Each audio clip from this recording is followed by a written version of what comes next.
You're locked into the Womanora Crush Wednesday podcast, the only weekly podcast inspiring, educating, motivating 1 million women entrepreneurs one Wednesday at a time. The WCW podcast is fueled by the purpose formula: passion plus purpose plus profit equals success. And here are your hosts, Jen and Modi.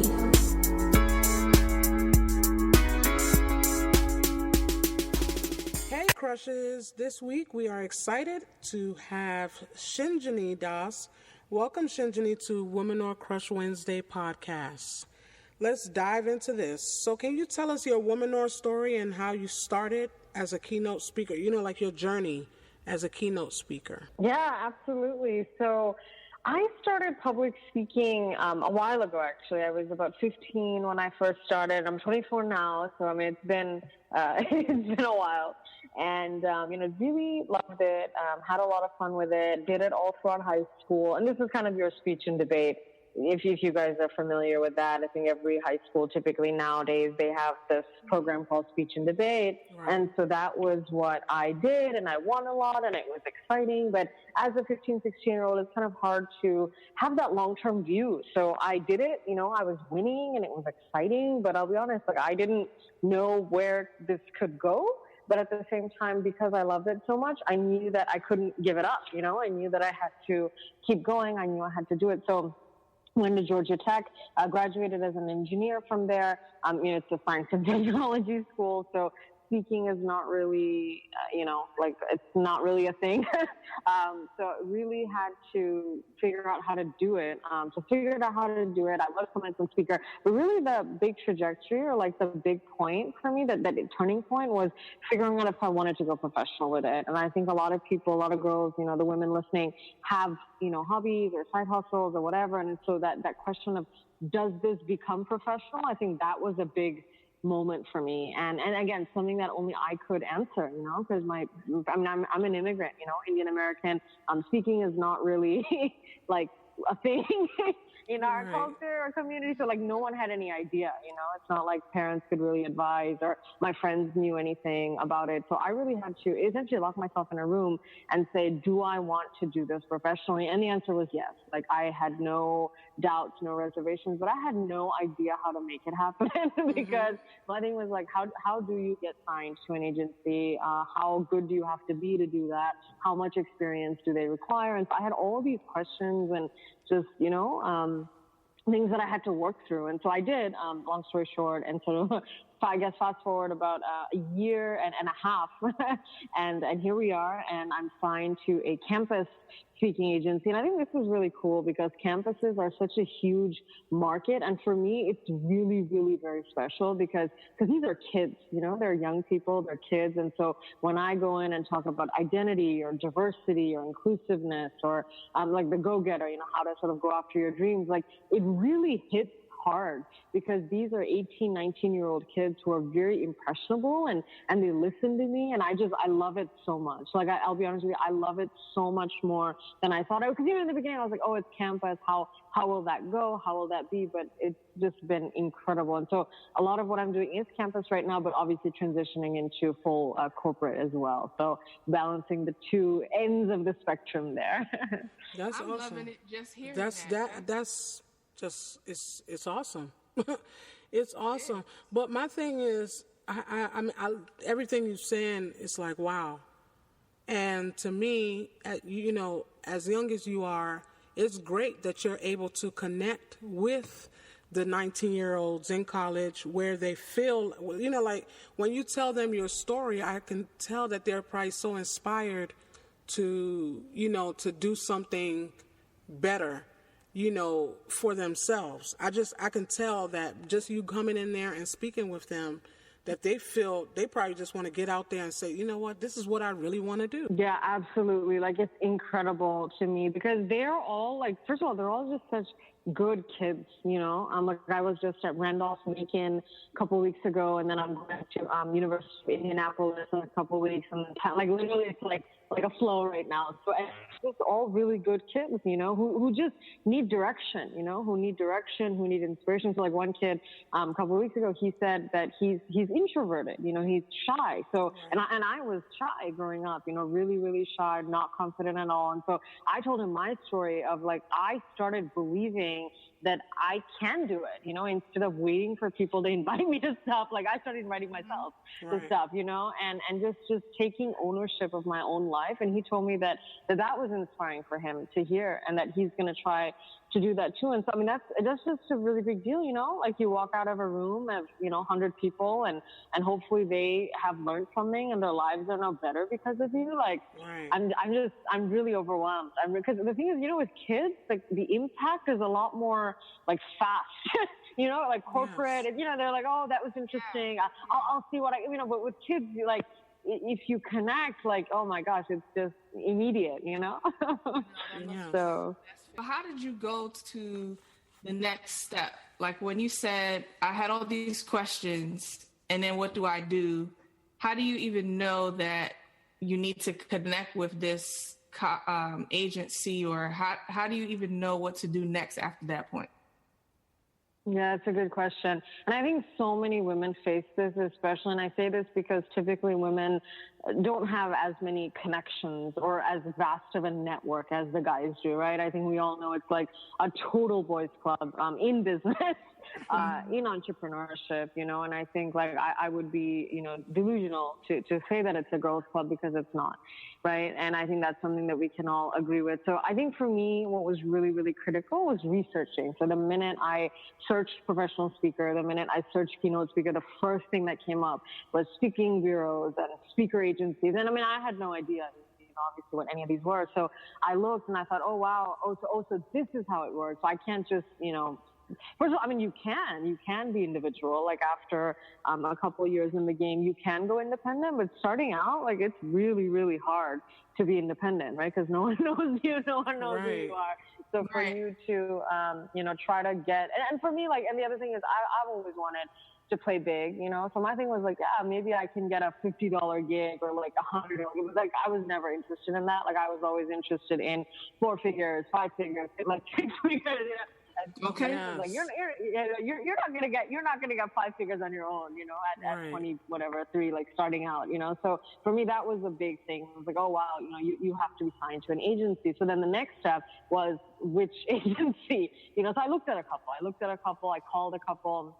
And what stood out to me was in the world of professional speaking, there are 2 types of agencies, right? So one is like the big, like large, you know, ones. And honestly, those feel like corporations, you know, each one has like 200 plus speakers and you're just a number to them, you know, it's just about how much money you bring in. Like there's no personal connection at all. Cause it's just so big, not because, you know, they're mean people, but because of the size, like it's just really, really difficult for them to get to know you, your brand, your value proposition on a deeper level. And I knew that I didn't want that. I'm the type of person where it's like, I invest a lot of myself into what I do. And so if I'm putting in that much of what I do out there, like I want you to be as invested in me. And so that was a big thing for me. So I realized that I wanted to sign with a smaller agency, which obviously was very high quality, very, you know, top and all that, but small. And so, and that's exactly what I found. The agency that I'm signed with right now has 50 speakers altogether, all, you know, various age groups,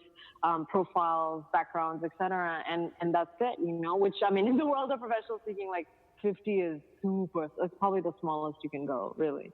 Because anything smaller would be, you know, just maybe not even classified as an agency. So I think long story short, research, number one. Number two, figure out what you want. I think it's overwhelming to see what's out there if you don't know what you yourself want. So number two is figure out what you want. And then number three would be, you know, go in, ask your questions and literally decide. You know, I think we can go on forever. But like I had to apply, you know, for me, the application deadline for the class of 2016 was February. And so I really sat down, applied, made it happen. And then here we are. So action is critical. Yes. Awesome. Yes. Definitely is. Got to have an action plan. Mm-hmm. Mm-hmm.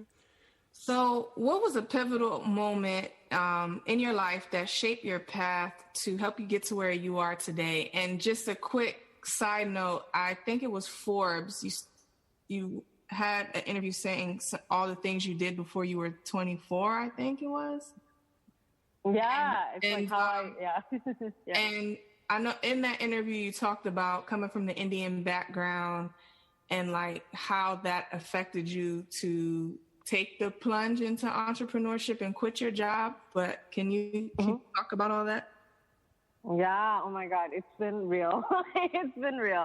So here's the thing. I love my culture. I'm very, very proud to be Indian, as I am to be American. But I will say that, you know, the Indian culture prides itself on stability, prides itself on a stable income, a stable life. So, you know, when we talk about stability, obviously it's like, you know, doctor, lawyer, engineer, you know, physician, all of these different roles that are very, very secure, right? They're very secure. They're very stable. I mean, you're never going to, you know, run out of a job if you're a doctor, you know, which is great. And I have the greatest respect for all of them. I'm an engineer myself, right? I graduated in industrial engineering. So nothing, you know, bad about any of those professions. But I think somewhere, and this is something that I'm very open about, you have to figure out what you want to do. And I think from an early age, in, you know, I would say early 20s, I realized that I didn't want to just, you know, be normal, and just sort of follow the normal path.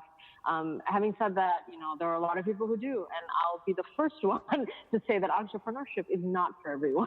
It is not. Like, I can't lie and say that it is, because it's not. And so I don't want to lead anybody on. It is not for everyone. But I think for me, I've always had this huge desperation to grow, to achieve, to be my own boss ultimately, you know, to be someone who's in control, who is not controlled by other people. And what I found was, and I've been in, you know, corporations. My first 2 jobs out of school were in large corporations, and I felt very controlled there, you know, and then there are some people who love it. You know, there's some people who thrive in large corporations. So I think, again, it depends on like who you are and what you love. But long story short, I mean, there was just this itch and burning desire to be on my own, but you also have to reach a point where you're able to make that leap, right? Because, you know, for a lot of people, you know, you have rent, you have kids in some cases, you know, thankfully I'm not, I mean, I don't have, you know, a husband or kids yet.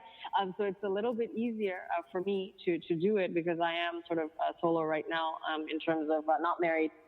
But I think, you know, taking that plunge was critical for me, because I couldn't stay on. You know, I think there was this visceral desire to launch my own digital media company. And then, of course, I had been sort of working in American media for the last, like, you know, 1.5 years. And so it wasn't random. Like, the choice was definitely layered with a lot of thought, with a lot of insight and, you know, plans of like revenue streams and, you know, things like that. But I also knew that I can't make the money that I know I can make having a full-time job, because you don't have time. I think anybody who's done the, like, you know, side hustle, like, that's us right now. We're raising our hand.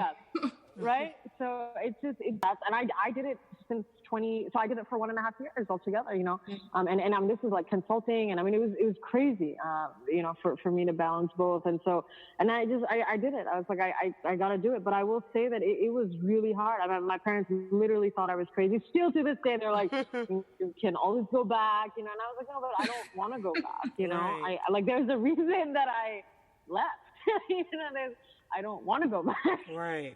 I think for me, just the excitement of being able to literally create my own destiny, and this is something I mentioned in the article, to create my own destiny, to do things my own way, and then to ultimately be my own boss. You know, today, people who are calling me you guys, they're dealing with me as a CEO, not as an analyst, as somebody who has like 10 people above her. You know, I don't deal well in those situations. Right. You know, so I learned that about myself, and I did it. So.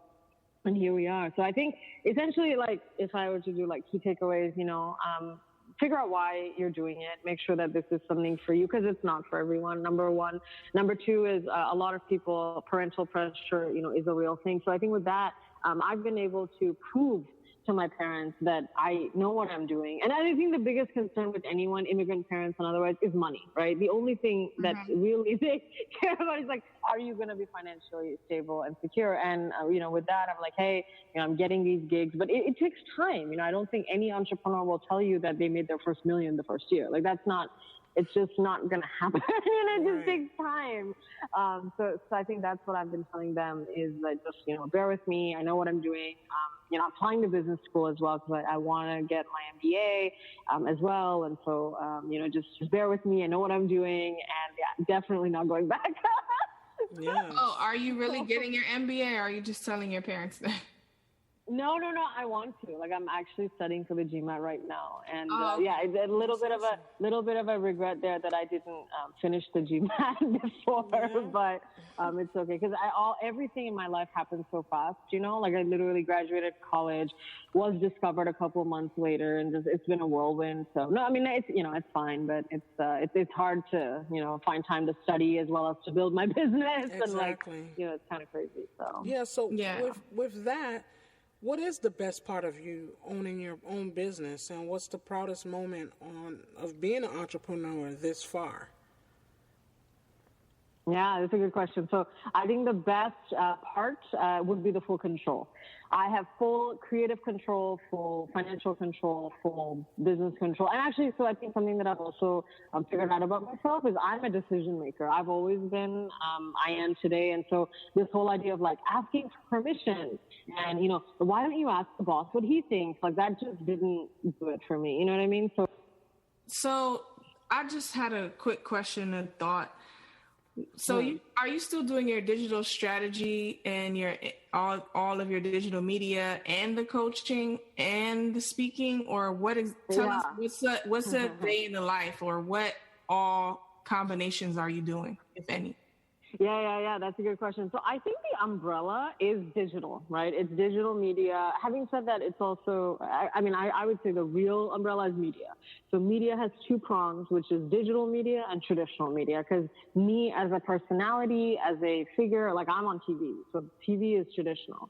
And TV is not, dying anytime soon. So I'm very happy doing TV, and I think that's great exposure and all of that. But I'm also very aware that like digital is the future, right? So like social and, all the different channels and like creating content for that. And I love that. So to me, it is media. Having said that, the company, I've structured it as essentially like digital strategy consulting. But like you said, like there are so many different streams that it's almost like crazy to keep track of. So yeah, in answer to your question, 100%, it's all of them. On a typical day, maybe I'll have, 1 hour of coaching. I'll have 2 articles to write, which are both sort of branded, sponsored, whatever you may call it. I might have a Twitter chat, which is not paid, but, just like to get your name out there. So yeah. So I think it's a lot of different things. And then of course the keynote speaking engagements. And then next year, I really want to branch into live events. I think that's really exciting. So that's not, a keynote per se, but it would be like a workshop, right? So one of the ones that I'm really playing with in my head, and you guys will really like it, Go-Getter Girls Think Rich. I think that's something that I'm really passionate about, Awesome. Because my thing is like, it's not just about money. It's about wanting to be wealthy. Like that is the first step to getting rich or wealthy, right? I think there are very few women, especially who you talk to, who are, wealthy, multimillionaires, who grew up being like, I don't want to be rich. I think they did say that they wanted money, So that's like something that I want to do. And then of course, get women in San Francisco, I don't know, 20, 30 women, charge whatever, 200, 300 per person, and then have that be like a thing, live event workshop for next year. So yeah, to answer your question, it's everything. It's coaching, it's branded articles, it's speaking engagements, it's workshops, it's brand partnerships, it's a lot of different things. But again, it's all in media, it's all in digital media. And then me personally, I'm on TV. So it's not too crazy to handle, but I think what I'm most obsessed with right now is building out the foundation and building out the structure so that everything can scale next year after, and then eventually down the line when I add people to my team. Mm-hmm. Got it. So what drives you daily and what keeps you creatively inspired doing this daily? Yeah. You have so much going on. Good question. Yeah. It's a lot. It's a lot. And the other thing is, I definitely want to point out that I'm really young, and it's a sacrifice. It is a sacrifice. I don't do what normal 24-year-olds do, whether that's holding down a normal job or, going out on the weekends. I'm working a lot of the weekends, and so I think I want to be very upfront about that it's hard. It's hard. It's a lot of work, especially when you're in the build phase. And so I think that can get hard. I think that's what I've realized already, like in the 2 weeks that I've been doing this every day, is that it can get to be a lot, because I'm working from home right now. So working from home, trying to do all this, and I'm studying for the GMAT. I'm like, oh my goodness, like it needs to be done. So it's a lot. Right now, it is a lot. But I think, I think I'm really excited about this. And that's why I actually quit, because my thing was, if I'm going to spend 18 to 20 hours a day working on this, which I know I will, it has to be something that I don't need motivation to do. It has to be something that I just do, and I knew that this is what I do. And I think the other part is, and again, this is for every business owner, your business is tied to you, right? And in my case, it's even more because I'm sort of the face, the brand, the, public figure, whatever you may call it. So for me, like, it's personal, forget business, it's personal. So I'm very cognizant about that, right? So every email, everything, I try to double check, because I'm like, if somebody is like, oh, look, there were 4 spelling mistakes, and I look bad, So I think that's something that I am very cognizant about. But yeah, it's a lot. Like, let me not sugarcoat anything. I just had an appointment with like an accountant yesterday. So I'm like, oh my God, like I have to, have to hire an accountant. Like what, So it's like, it's a lot. Right. It's not easy to do. And there are so many parts, there's so many moving pieces, and your to-do list never ends. And you know this better than anyone else, I'm sure, but it's one of those things where you just have to keep going. Chunk your time, take a nap, whatever it is that you have to do, take Saturdays off, and just tell yourself that this is a marathon, even if you hit 6 figures, like you can hit 7.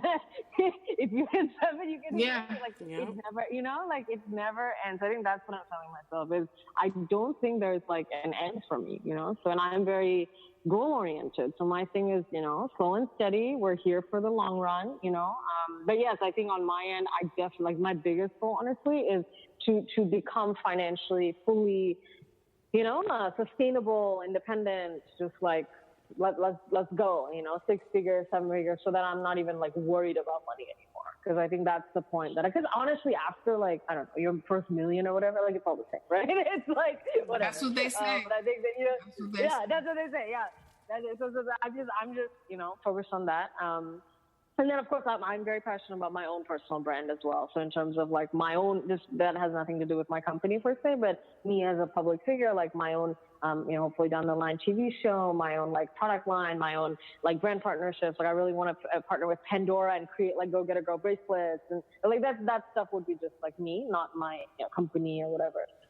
But yeah, no, it's a lot. But I think just like being happy, being excited, and then just learning about other people. I try to do that a lot too, is like, how are other business people doing it, and what are they struggling with, and how are they, moving forward. So I think it's just a lot of things. And then quotes help a lot too. They've seen these like happy quotes, just like, you got this. Yeah. Quotes definitely things like that. Give you a pick me up and keep you inspired, focused. Yeah, so, yes. If you were speaking, so you just started doing the full-time, what is it, full-time speaking or just full-time entrepreneurship period you started 2 weeks ago? Full-time entrepreneurship.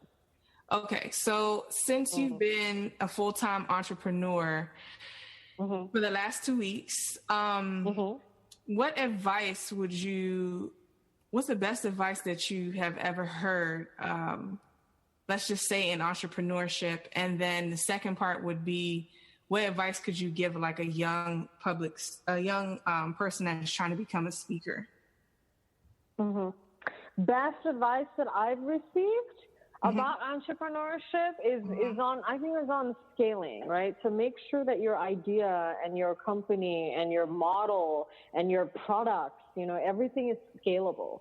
I think that's something that I'm very focused on right now, is like, you can serve 2 people in a live workshop, but I need to be at the point where I'm comfortable serving, 1,000 people, so whether that's like we transition from a live event to a webinar or whatever it is, like it's like create a scalable model, so I think that's something that I've definitely heard.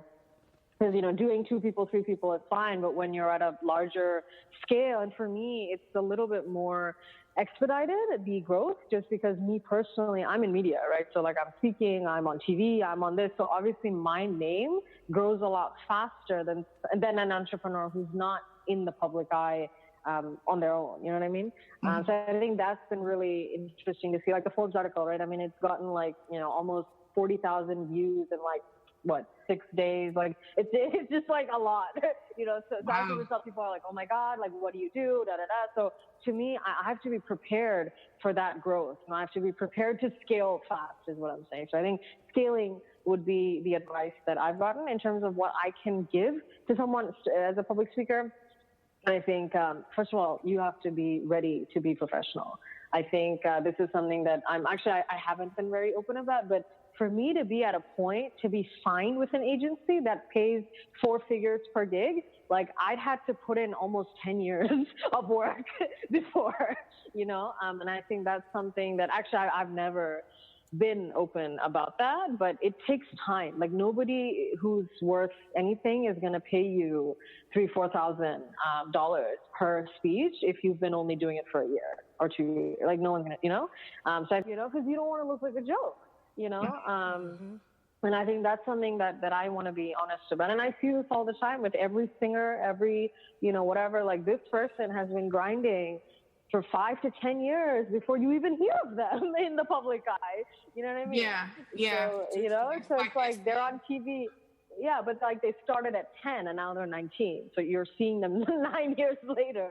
Right. So it's and honestly, and in this world of speaking, it's all like, public, right? You have to like speak in front of people and stuff.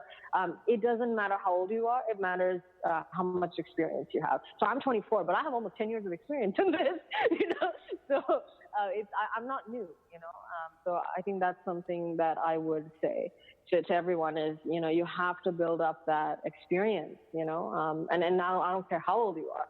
If you're 11, then start at 11. If you're 25, you start at 25. But you have to have the experience. Again, if you want to be paid, if you just want to like, just do a couple of free things here, like obviously no one cares, whatever, but if you want to be paid, it's not that easy. Right. I think that's what I would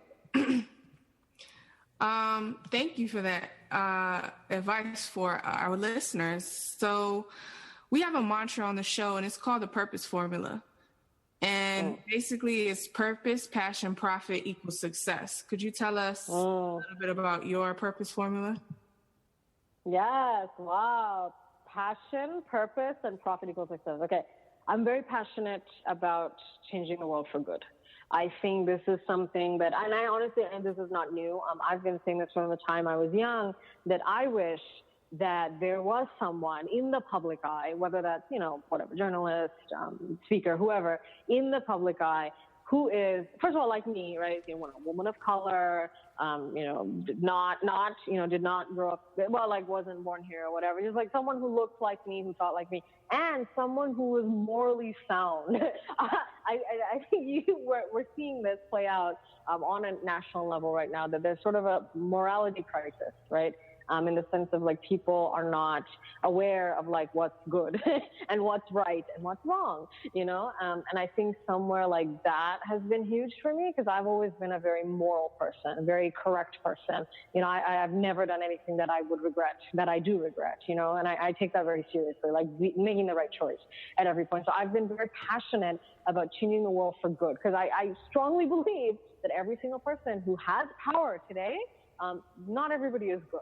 Not everybody is using that power for good. Not everybody is using that power to benefit others, to benefit those who may not be as privileged as them.